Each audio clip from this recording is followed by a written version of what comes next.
Welcome to the second virtual program in our Arts and Humanities Spring Series. On behalf of the Foundation of Wayne Community College, we thank you for joining us.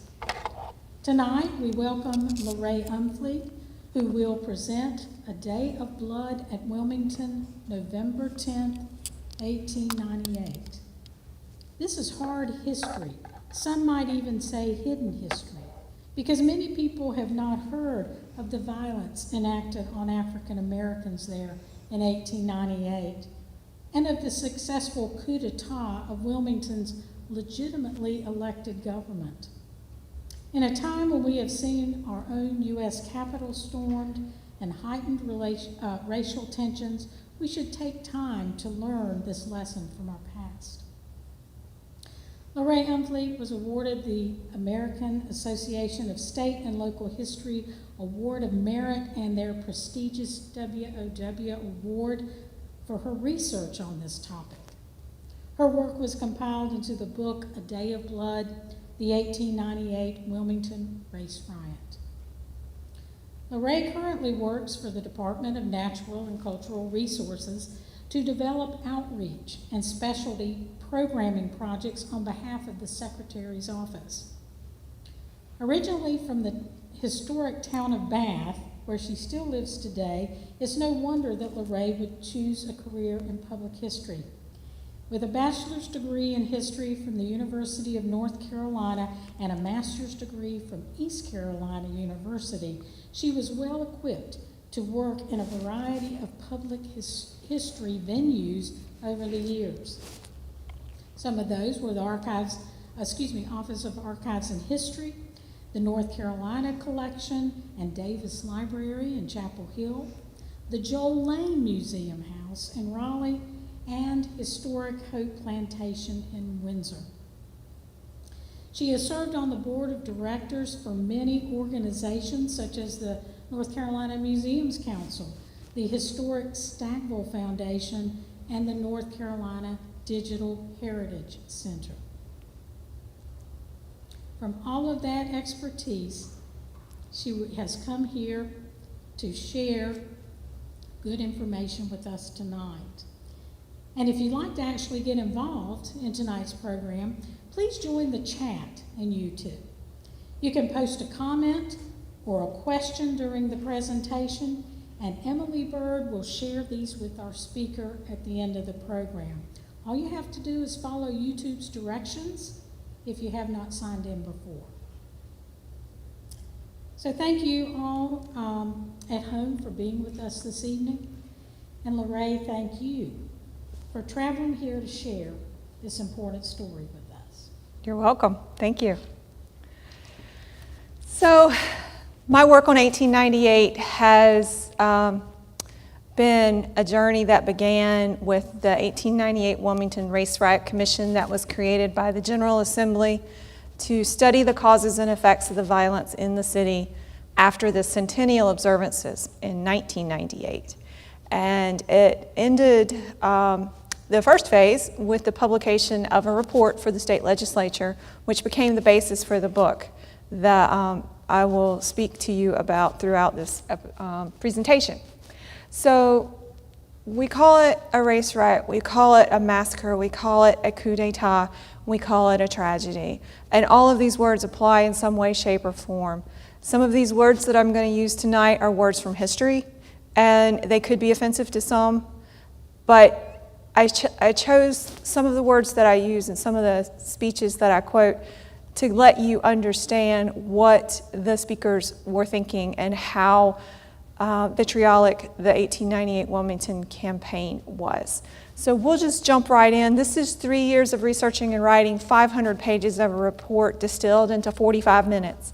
I can't cover everything. If I say something that you think you might have a question about in the chat, please put it in there and we'll get to it at the end of my presentation. So to understand 1898, you have to realize that this is part of a political power struggle. Who has the power? Who wants the power? What are they willing to do to get that power back? And the power struggle is amongst these political parties in 1898. We have the Republican Party and the Democratic Party and a central party, the Populist Party. And I have to start by saying that the Democrats and Republicans of 1898 are not the Democrats and Republicans of 2021.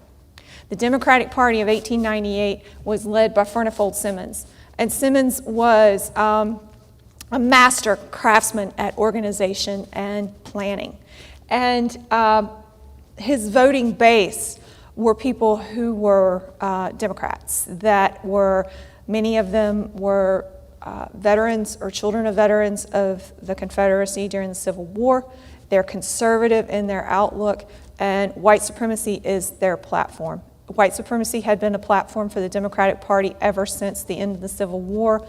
Simmons is successful in making it the center point of the political campaign in 1898. Opposite end of the spectrum, you have Governor Daniel Russell.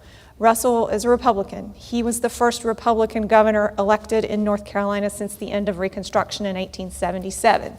And the reason he was able to get elected is because of the guy in the middle, who was the populist, Marion Butler.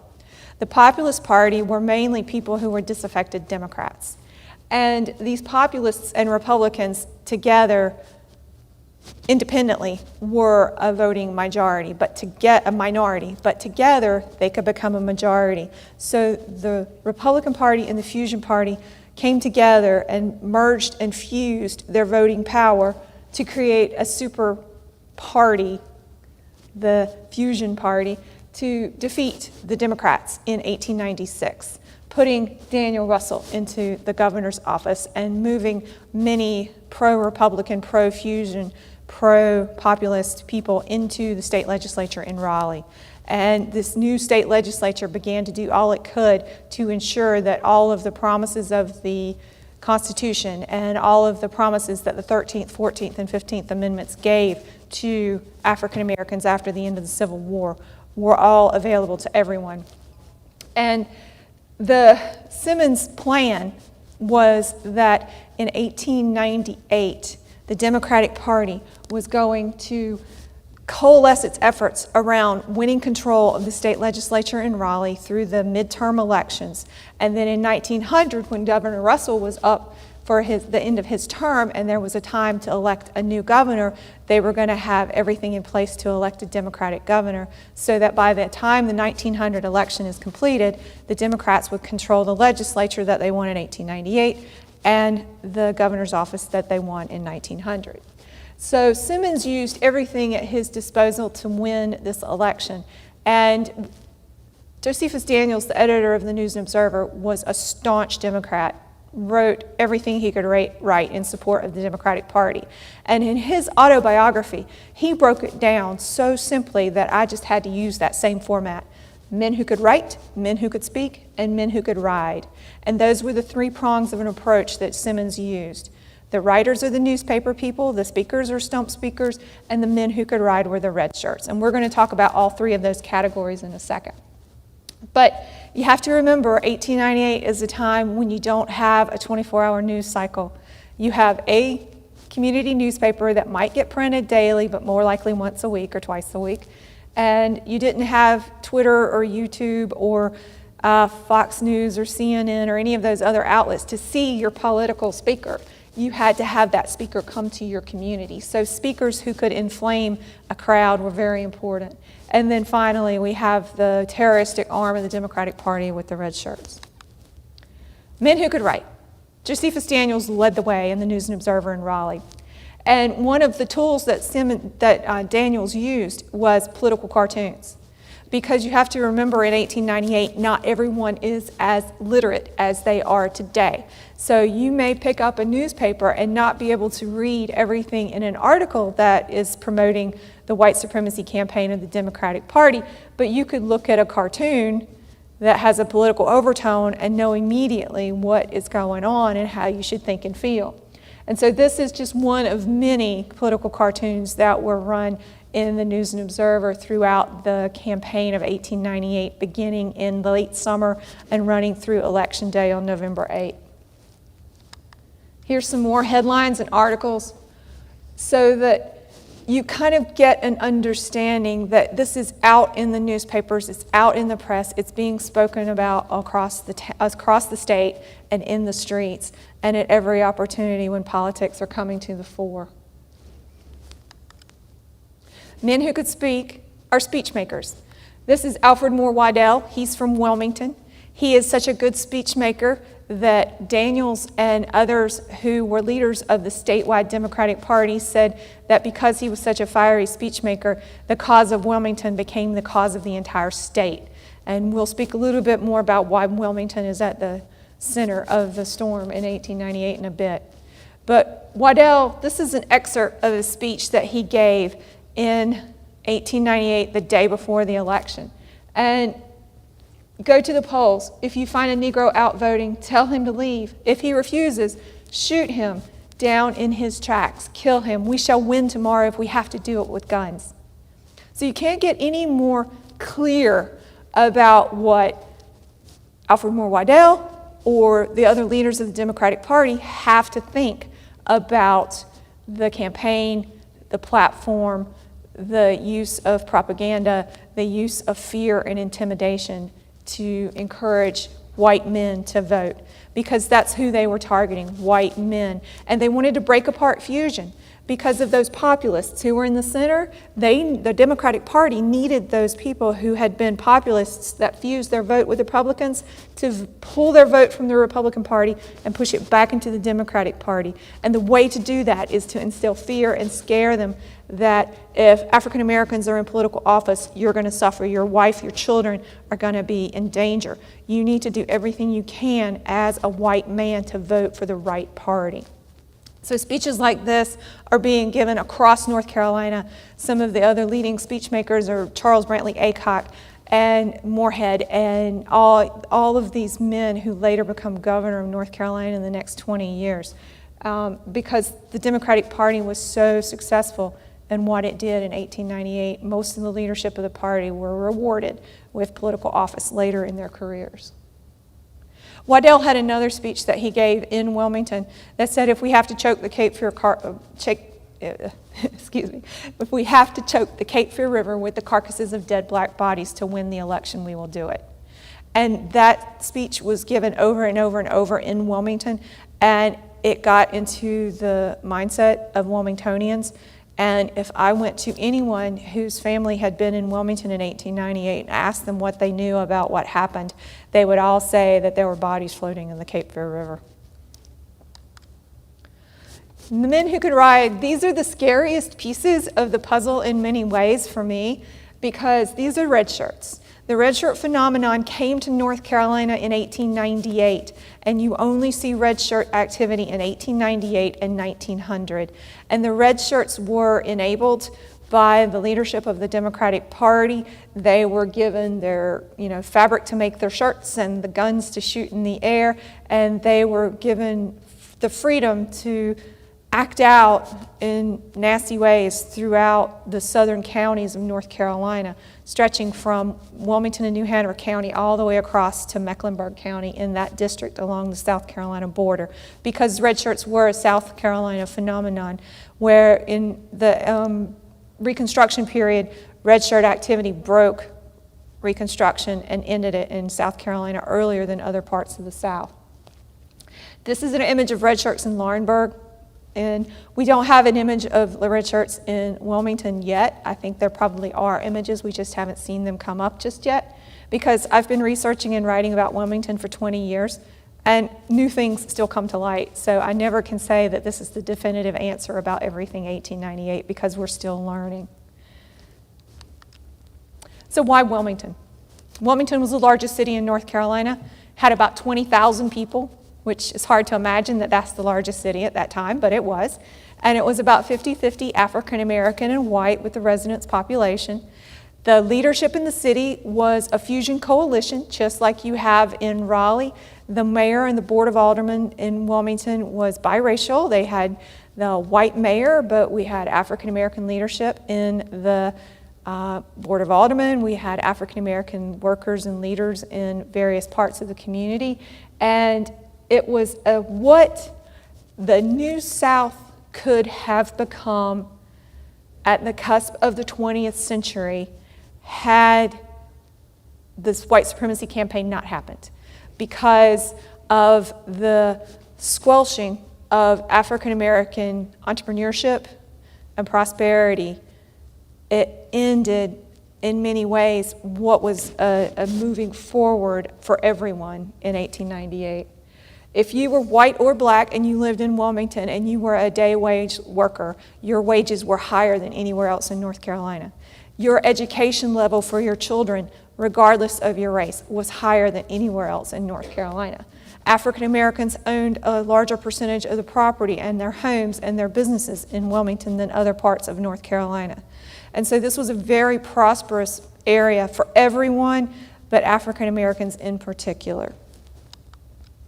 Here's some examples of some of that prosperity. We have African American schools that were being built for not just to teach the children the equivalent of K-12, but also to teach them to be teachers, normal schools. And we had one of the largest employers was Sprint's cotton compress, and Wilmington was the largest exporter of cotton in the world. And we had tar, pitch, and turpentine coming out of Wilmington. So not only were the workers on the docks in Wilmington making good money, but also those workers who were out in the pine fields in the interior were making money off of Wilmington's surplus. We also have wonderful African American churches. This is one of the many churches that we have in Wilmington in 1898. One of them was St. Stephen's. St. Stephen's had 1,600 members in its congregation before the violence. Afterwards, that population for their church had decreased to almost half of that. So there's a definite stop to the prosperity in Wilmington as a result of what we're getting ready to learn about. Add to this mix, we have Alex Manley. Alex Manley was well-educated and was handsome and was biracial. His mother or grandmother, we're not sure which that generation is, was enslaved on the plantation of Governor Manley. And as a result of a relationship, we don't know if it's wanted or unwanted, probably unwanted, by his mother, grandmother, Alex Manley was born. So he is a descendant of Governor Manley and an enslaved woman on his plantation. And Manley ran a newspaper in Wilmington, the only African-American newspaper in the city at the time. And it was a daily paper. It had readership from both the white and black community. It had advertisements from both the white and black community. And it was a well-respected piece of news. And it was pro-Republican. And you have to think about, a lot of times we expect our media to be unbiased. They're not. But even in this time period, he had a pro-Republican paper. So he was publishing information about the Republican Party, fusion, and the upcoming election that he saw coming forward in 1898. And the pro-Democratic Party papers in Wilmington, owned by the white community, were running articles exact opposite of Manley's. And one of those articles was in the paper in August of 1898, and it was a reprint of a speech from a woman, Rebecca Latimer Felton, out of Georgia. And Felton was giving a speech that pretty much said, white men need to do all that they can to protect white womanhood and the sanctity of white womanhood, because in her opinion, black men only had one goal in life, and that was to rape white women. And if it took lynching a black man a day to protect white womanhood, then she expected the men to lynch those men every day. So Manley, being a product of an unwanted relationship, then had to write an editorial rebuttal to the article that ran in the paper in Wilmington of Felton's speech. And in it, he pointed out that, white men have been choosing black women as partners for a very long time, many times against their will. And conversely, white women have chosen to have black men as their partners. And he pointed out a lot of other things about the successes of African Americans. And that was a slap in the face to people like Alfred Weidel and the white leadership in Wilmington. And Manley became a target of the white supremacy campaign in Wilmington. He had to close his newspaper offices that were in downtown. He lost readership. He opened his printing press in a small building owned by a church in an African-American community. He had bodyguards with him. He was afraid for his life, but he didn't stop publishing his paper. So Manley is a part of this equation. His article that was taken out of context by the Democratic Party was held in the back pocket of the Democratic Party leadership, and when it got closer to the election, they started running excerpts of the article out of context to demonstrate Manley as one of those black burly brutes who was going to do all that he could within his power to damage white interests, whether it's white women, white businesses, white interests. So election day comes, it's November 8th, 1898. The Democratic Party had done such a good job of intimidating voters, keeping them away from the polls. African American voters were told, if you go and register to vote, you're going to lose your job. If you then go vote that day, you're really going to lose your job. You might even lose your life. And some people were afraid to even go to their homes that they were hiding in other parts of towns and communities across North Carolina so that they could still vote the way that they wanted to vote. And this just wasn't African American men who were in trouble with the Democratic Party leadership. It was also white men who were pro-Republican voters who would not come out in support of the white supremacy Democratic Party campaign. So this is election day, and this is actually another image of Laurinburg, and we have a group of men right outside the polling place. And at that time, your voting was not a protected sovereign right, and it wasn't private. People could see how you were voting, and they could rough you up if you didn't vote the right way. They were standing over your shoulder, they were making sure you were voting the right way, and if you didn't, they knew it.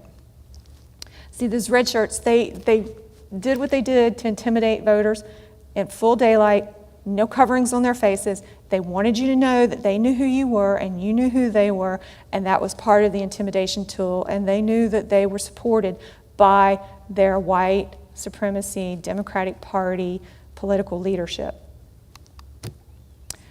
So the Democrats win every seat that they have a position up for. So you would think that the campaign was successful and then things would quiet and they could move forward.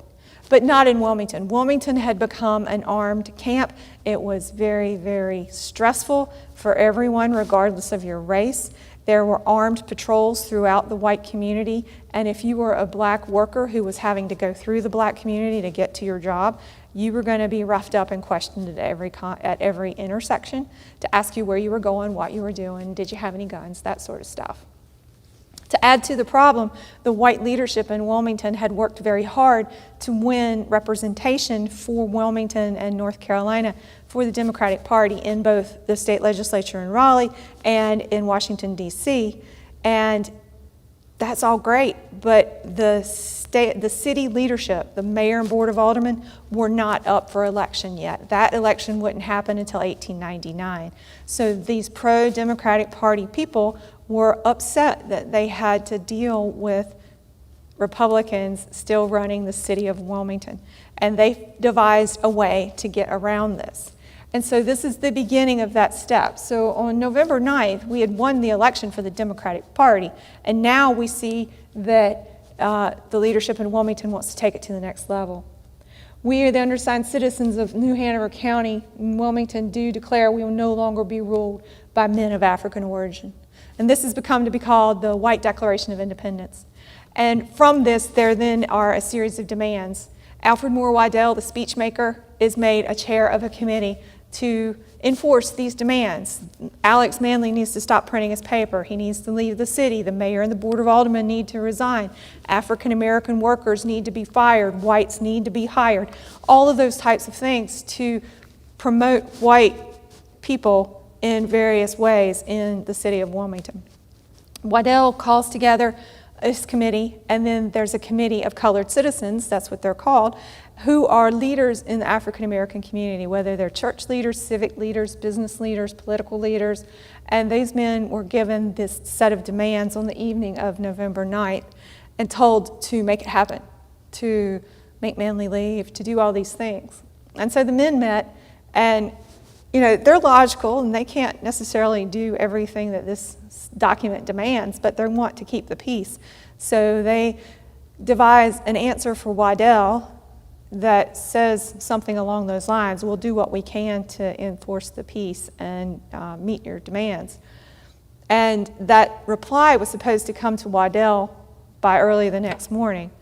So the young African-American attorney who was given the response was walking that response to Weidel's home on the evening of the night, and he was being roughed up by these patrols as he got closer and closer to Weidel's house. And he didn't feel like he was going to live to take the letter to Weidel. So he backed up, he regrouped, and he put it in the mail. But somehow Weidel was given this information in another way, maybe through a phone call from someone or a visitor from within the white community. But Weidel chose to say that he didn't know what was coming. So on the morning of November 10th, when this reply was supposed to be in Weidel's hand, and it's not, the city's white participants were angry that they wanted something to happen. They were stressed. They had been building up this angst and anger over 6 months of propaganda about the white supremacy campaign, of how African Americans are endangering their lives and their livelihoods. And so they met Alfred Weidel at the Wilmington Light Infantry Armory on Market Street. There were about 200 armed men at that time, around 8, 9 o'clock in the morning. And they were angry, and they needed something to happen to solidify white dominance over the city. And that decision was to march to Alex Manley's printing press and destroy the printing press. So they marched up Market Street and over to the printing press building, and ensued violence. They knocked on the door. Manley had been warned ahead of time that he needed to leave, and they burned the building. They destroyed the printing press. They broke open and stole all of the past issues and some other items that were later used as souvenirs. And then they stopped and had a photograph and another photograph. And there's all kinds of men in this image. And if you want to zoom in, there's you a zoom in to see these men. They're proud of what they've done. They're excited that they've ended Manley's printing press and the ability of the black population in Wilmington to know what's going on. And Weidel addresses this group of men that after this is done and says, "You've done your duty. Go home, rest. We are victorious today." But what happens is that these men are full of whiskey, they're full of anger, and they've got adrenaline pumping through, and it's almost a mob mentality that takes over. And it moves from this side of town to the other side of town, where there's the image. I forgot I had this image in there. So there's the overall image of the building and the damaged press.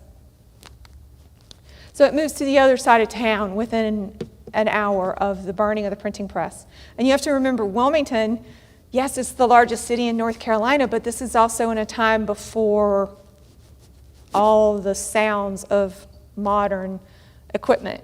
There's no generators, there's no cars, there's no honking of horns, there's no planes flying over, there's no mechanical noises, pretty much. And so across town, you have a building burning, you have alarms going off, and you have gunshots being fired in the air. And the folks who were working in the docks, the African-American community, they stop their jobs and they head towards their homes to make sure that everything's okay. And a group of African-American workers were on this corner here. This is a grocery store, and it's at 4th and Harnett, where these men are standing in this photograph. And behind the photographer would have been a group of white men who had just come from burning Manley's printing press building. And these men are arguing across the intersection at each other. And a police officer comes up and he tells everybody to disperse, but they didn't, and he feared for his own life, so he left the intersection.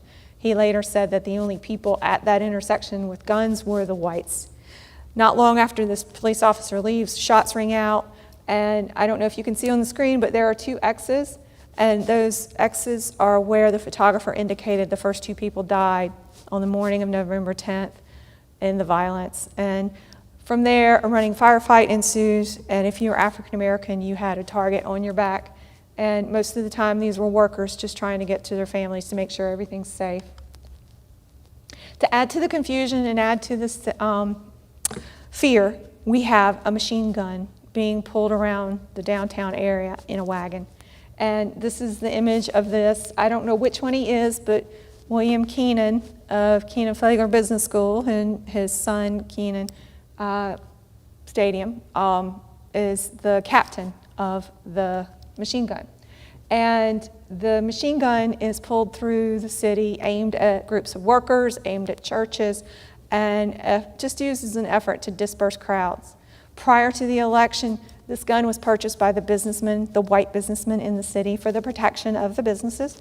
And the machine gun squadron here was appointed.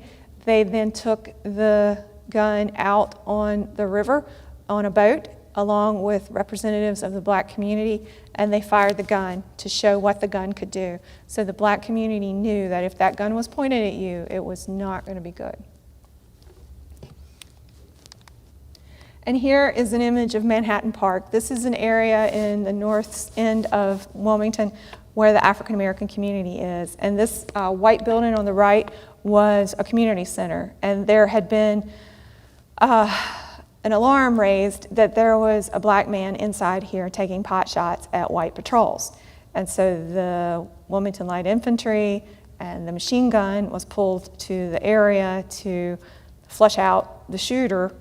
I don't know that there was ever a shooter. I never really found any detailed information about that, but what I did find was that about 25 people were killed at this intersection in a short period of time, and that is probably due to that machine gun. There was an 8-foot fence around Manhattan Park, and you can see that the fence is laying on the ground in front of upright fence poles because of gunfire mowing it down. And in the process of doing my work, I would go to Wilmington and talk to folks in the community about the community's history and what they knew. And there was a woman who grew up just on the other side of the block from Manhattan Park. And this first image on the top left is a map from 1898 that identifies Manhattan Park and that white building we saw in the previous picture. And then the 1904 map has no big white building in the quadrant any longer because it was torn down, and the lot today from Google Earth is still empty. So the African American community has a true scar on its geographic landscape of the violence in Wilmington in 1898. And the woman that I was speaking to, who grew up on that block, swore that nothing had ever been on that corner where Manhattan Park was. And once I showed her all of this evidence, she was astounded that her family had been there, her family had suffered because of the violence on November 10th, and that this had been stifled, that 25 people could have died right around the corner from her house, and she didn't know that. So it's been an ongoing process to re-educate the Wilmington community of what happened. Here's another image that has come to light. 2 X's on the street where 2 African-American men were killed. I don't know who they were. Unfortunately, because of the record-keeping requirements and the record-keeping in general in Wilmington, we don't know the names of but a handful of men who were killed that day. And many were buried in secret. There's only one headstone that has a name that was associated with someone who was killed on November 10th. And I don't even really have a solid figure for the number of people who were killed. 25, 40, 60. I think it's between 40 and 60, although if I use another set of numbers, it could go as high as 90, because I went through my research sort of like an attorney would go through circumstantial evidence. And I'd read a diary entry or a letter that said they saw somebody killed on this intersection or at this place, and I would take a note of it. And then if I saw it again in another thing, I would correlate those and think, okay, that's really, because eyewitness evidence is sometimes questionable too. But I did what I could to try to document as many deaths of that day as possible. To add to the tragedy of loss of life, family members being killed, we also have a coup d'etat. And a coup d'etat is, definition, it's an armed overthrow of a legally elected government. And so, remember we have a coalition of African Americans and whites, Republicans and populists running the city of Wilmington. And Weidel and his committee wanted them to resign. So the members of the Board of Aldermen were called to City Hall, rounded up, and were met with about 200 armed men inside Thalian Hall, which is still there. And the way the city charter was written, if someone resigned their position for whatever reason, the existing board voted to fill the vacancy. And then that person served in that role until the next election. So one by one, we see the Board of Aldermen resign, and someone from a list that Alfred Weidel had was appointed and then ratified to be the representative for that district of the city on the City Board of Aldermen. So in a short period of time, we have the city government switch from a legally elected government to one that was installed under duress with armed men in the room with guns pointed at these people who were forced to resign. It was ratified because the following election in 1899 maintained Democratic Party control of the city of Wilmington. So I hate saying this is the first, and that sort of thing when it comes to history, because inevitably somebody's going to prove you wrong. But we have been challenged and have researched it again and again, and we can't find another successful coup d'etat in U.S. history. There have been many attempts over the years to overthrow city, county, state governments at whatever reason, at whatever time, but they never stuck. They never lasted for more than a handful of days. This one lasted until the mid-20th century, when we start seeing the very first African Americans being brought back into city and county government in Wilmington at a very limited level then, with some of the first African American police officers and things like that. So it was successful. It was very successful. And it maintained control over the city of Wilmington. To help maintain that control, leadership of the African American community was rounded up, jailed overnight on the night of the 10th, and then sent out of town on a train, told never to return. If they did, they were threatened with death. One man tried to come back to see his family. He was almost lynched. So they meant it. They did not want these men who could find a way to rally the African American community to cope with, to deal with, to combat what had just happened in the span of 24 hours in the city of Wilmington. Those people ended up across the country. Alex Manley found himself in Pennsylvania. Some others found themselves in New York and Chicago and things like that. On top of that, there was a mass exodus of African Americans from the city of Wilmington. Many left while bullets were flying in the streets and never came back home. Left with just what they had with the clothes on their back. They never came back. They found themselves in New Jersey and New York and places like that, never to come home again. So we have burial of the dead as part of the exodus, and the people who were shot and laying in the streets were not allowed to be buried until nightfall. The folks who left never came back. They took their entrepreneurship, their spirit, their ability to succeed with them, and went to other areas. So there's changes in workforce. African Americans were being fired wholesale and whites hired in their places beginning November 10th and 11th and continuing into January of 1899. And then we have the suffrage amendment that comes in 1900. Charles Brantley Aycock is elected governor in 1900 because Furnival Simmons' campaign was so successful. They won control of the legislature, and then they got the governor's office in 1900 with Aycock. In addition to that, we have a suffrage amendment that comes in that virtually eliminates black voice in the voting box until the civil rights movement. We also have the beginning of Jim Crow segregation in North Carolina. Plessy versus Ferguson was 1896. North Carolina didn't have any sort of separate but equal legislation on the books until the new legislation was enacted in 1899 with the newly elected democratically controlled legislature, and that separated the races in train cars. Wilmington got so bad that even when you were in court swearing on the Bible to tell the whole truth and nothing but the truth, there was a white Bible and a black Bible. And so it was very much a deeply segregated city, and African Americans were forced into second-class status socially, politically, and economically in Wilmington and then the rest of the state. I used every research tool I could use. And more are still coming to light with the digital age and people cleaning out grandmother's attic and finding things. So I don't think we'll ever be done researching 1898. And if anyone who's watching has any information, I always encourage you to share it with your local library. Call me, email me, because I would love to learn what you know about your family's history. So with that, that was a brief overview of the larger story of 1898. I'll be more than happy to take questions from the audience in the chat or other folks that are here with me. Do we have any? Thank you. Thank you so much, LeRae. One question that has come in, do you know if UNC officials are considering renaming buildings named after Keenan Flagler, and should they? Yes. They, UNC and several other universities, county cities all across the state have begun to have discussions on renaming, changing names.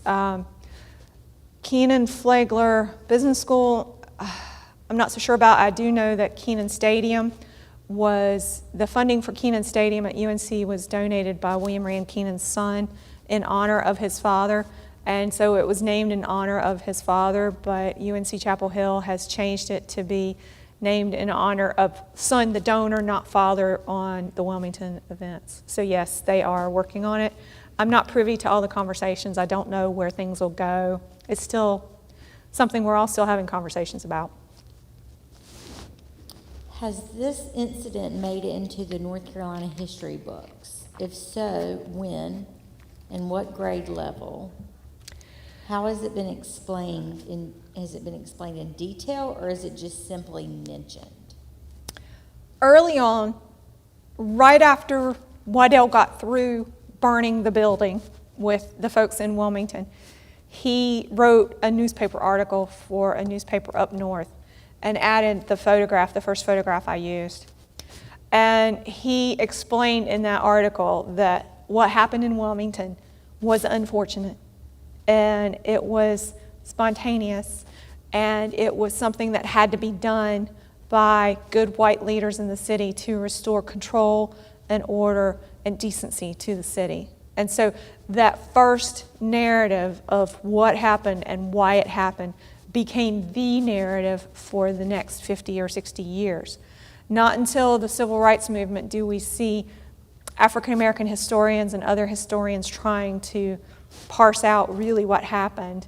And Weidel's version of history got repeated by Sprunt, who wrote a history of the Lower Cape Fear, and then the history books started adding it into the histories of the history of North Carolina. And it was maybe at most a paragraph explaining from the white supremacy perspective how bad it was in Wilmington and what was necessary. And it was bad, people got killed, but we didn't want that to happen, sort of thing. And it went from a paragraph to a sentence, and then it sort of disappears in the narrative in histories of North Carolina. Because of the work of the Wilmington Race Riot Commission, my research and the research and work of other historians and teachers, advocates, and politicians, it's beginning to become part of the standard curriculum of study in North Carolina now. 4th and 8th grade histories are typically where you see North Carolina history being discussed, and then you also see it in high school civics and things like that. I'm not a teacher. I love teachers. They're the great people in the world, but I don't know at how successful a level across the state it is at being taught in the classrooms. I know that in Wilmington, the teachers in Wilmington have been doing heroes work on developing curriculum that they're sharing with other colleague teachers across the state. Thank you. Was the event heard throughout the nation, or was it more a localized? You know, did people in the nation know that this event had occurred? And how did President McKinley and Governor Russell respond? The newspapers across the country, after the violence happened, the early version of the AP, Associated Press, got an article or two out, and they were along the same lines as what Weidel wrote. In fact, my title in my book, A Day of Blood at Wilmington, is the November 11th headline for the News and Observer. And so statewide, Wilmington became an example. And African Americans were reminded repeatedly that if they didn't remember their place, if they didn't keep themselves out of politics, if they didn't remember to keep themselves happy with second-class citizen status, what happened in Wilmington could happen in their community. Because it happened in Wilmington, it didn't have to happen in anywhere else. Just the threat of murder in the streets, and no one held accountable for it. No one was ever tried for any of the murders or any of that sort of stuff. People got away with it. And McKinley and Russell both were watching what happened in Wilmington. Russell more so than McKinley, because Russell was from that area. His life was threatened on election day because he went to go vote, and he was on a train that was pulled aside, and red shirts boarded the train. He was hidden in the mail car. Had he not been hidden, he may have been killed. He had a bodyguard with him at all times inside the governor's mansion in Raleigh, and was watching his back, threatened with impeachment after the new legislature came into office. And so he was ineffective. He didn't really have a whole lot of resources at his disposal. He had the earliest version of the North Carolina National Guard that he called out to press for the peace, that's his words, which is the Wilmington Light Infantry.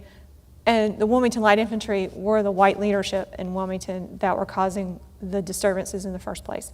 So he asked the Wilmington Light Infantry to calm themselves down, essentially. McKinley was watching what happened at the national level. People from Wilmington had traveled to Washington, D.C. prior to the election to notify McKinley of how bad things were. Other politicians from North Carolina who were in D.C. because they were in the House or the Senate would speak with McKinley and tell him what the Democratic Party was doing, because McKinley was a Republican. McKinley didn't have any authority very much to do anything because the precedent for intervention from the federal government had limited it, that the president couldn't send troops into a state unless federal employees were being impacted by what was going on. And McKinley also fell back on the fact that Governor Russell had not requested assistance from him. So very little action from both the federal and state government. Thank you. We are in Wayne County, and Governor Aycock is one of our most famous historical figures. Can you elaborate on his role in this event in Wilmington? So Aycock was getting going in his political career by 1898, and he is emerging in the campaign as one of the really good stump speakers like Weidel. I studied the 1898 election season speakers circuit, and Aycock is found traveling all over North Carolina, espousing the Democratic Party campaign's platform of white supremacy, and many of those speakers events are rallies where you see red shirt activity, and by association he endorses the red shirts. And we have a state historic site in the Aycock birthplace, and the birthplace has a red shirt that belonged to Aycock. Now there's some debate as to whether or not it was given to him as a token of their appreciation for his work, or if he actually wore it, but regardless, he endorsed the red shirt activities that supported the Democratic Party campaign. He was rewarded with the governor's office in 1900. He's known as our education governor because he built schools all over North Carolina. Part of that education push comes with that suffrage amendment I mentioned in 1900, because by 1921, I think you had to be able to pass a literacy test. And so schools had to be built to ensure that future white voters could read and write to pass a literacy test. And so that's why he's building schools. And he also built a large number of African-American schools. But the curriculum, the funding, and the types of materials that are made accessible to black schools as opposed to the ones for the white schools are completely different. African American curriculum is one that teaches African Americans domestic skills, industrial skills, to firmly cement them into that second-class citizen status that the white supremacy movement endorsed. Okay, can you describe their perspective on the Wilmington Coup Detat taken by the recent published book by Zucchino? I might be saying that wrong. That has David gotten Zucchino. Okay, that has gotten a lot of attention. Well, David's work mirrors mine quite a bit. I met with David on a couple of occasions to talk about the violence in Wilmington, and the coup d'etat was planned. It was part of a very smart set of things that were done. George Roundtree, who later becomes a member of the House of Representatives or the legislature in Raleigh, and other leaders in Wilmington and New Hanover County are all part of this plan to overtake the government. And they are all attorneys for the most part. So they read the letter of the law and made sure that they followed the law in the work that they did so that they couldn't be called out and the work that they did reversed. So, I mean, this coup d'etat was planned and wasn't spontaneous, and it was certainly something that they had in mind throughout the election season of 1898. Okay, I just have a couple of more. That's fine, go right ahead. Let's see, can you give us more information about what happened to the African American community after these riots, or this day of blood, really? So, in Wilmington, we have, if we had a graph, we'd have this trend where education levels are going up, property ownership levels are growing up, income across the board is going up. So there's an improvement in wealth for the African American community. And beginning on November 10th and displaying itself in the 1899 tax records and the 1900 census and all of these things, these records that we can totally track, we see an almost immediate downturn. That wealth and prestige that comes with wealth is gone for African Americans in Wilmington. And the population change happens where those who fled the city go to other places in the country, and there's an influx into the city of another group of African Americans who were not in the city at the time of the violence. Because even though the people in Wilmington are subjected to lower pay and less affluence, it's still better in Wilmington for African American workers than people who are stuck on a farm in Pender County or places like that. So even though it's bad in Wilmington, it's better in Wilmington than other places. As long as you're happy, I won't say happy, as long as you're willing to live under this new oppressive set of rules that are given by the white leadership in the city. And the folks who fled found themselves in New Jersey and in Washington, D.C., and in Philadelphia. Alex Manley ends up in Philadelphia. A large number of workers from Sprunt's Cotton Compress found themselves in New York City. Sprunt tried to do what, because he was a member of the leadership of the Democratic Party in Wilmington, he tried that firing blacks and hiring whites philosophy, but he found that he liked his well-trained, efficient black workers that had fled the city better than the white workers who felt entitled to the positions that they were given.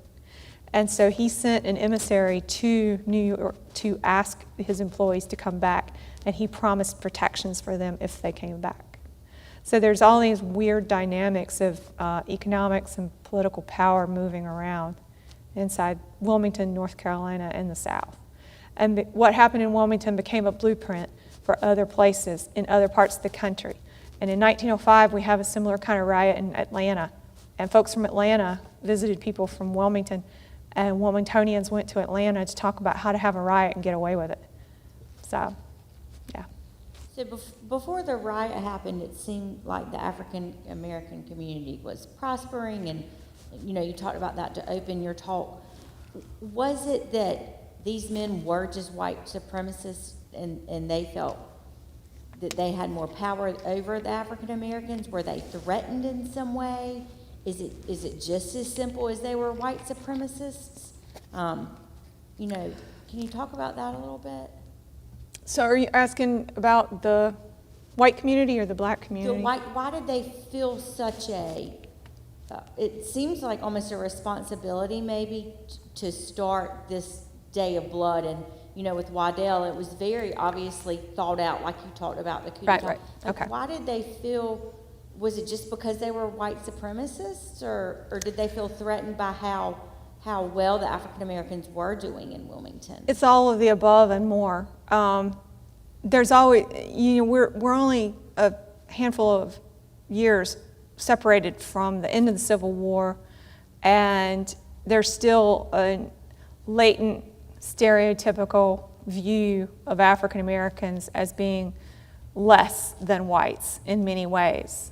Although the African American community had done huge amounts of work to build itself up to succeed in just a handful of years themselves. But that was also a threat to white men who maybe they were day laborers in the city of Wilmington and they weren't being paid as much as African Americans, or they didn't have a house as nice as this black guy down the road. And so there's jealousy, there's envy, there's fear. The propaganda campaign that comes through with the Democratic Party is telling these white men who are in this vulnerable position that you need to do everything you can to protect your family, protect your interests, and be a white man. And they even went to the extreme that if there was a white man who was a Republican and would not bow to the pressure of the Democratic Party, he's a black man. They considered black to be an insult, and therefore, if a white man was not going to support the Democratic Party, he might as well be black. So there's multiple levels for why these men did what they did on November 10th, and particularly the red shirts. There's all those levels of anger and fear and being instilled with all of this enabling propaganda from the white leadership that you are white, you have the right, you are entitled to be in charge, and you need to take the mantle of whiteness and run with it and be the signal for the rest of the white men to follow you.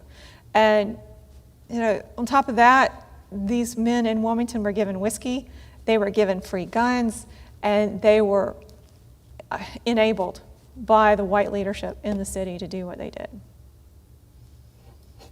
Thank you. LeRae, we really, really, really appreciate it. You're welcome. That was wonderful. We've got some comments on here that say thank you for your excellent presentation. You're welcome. Thank you. Very much enjoyed. So thank you so much. You're welcome.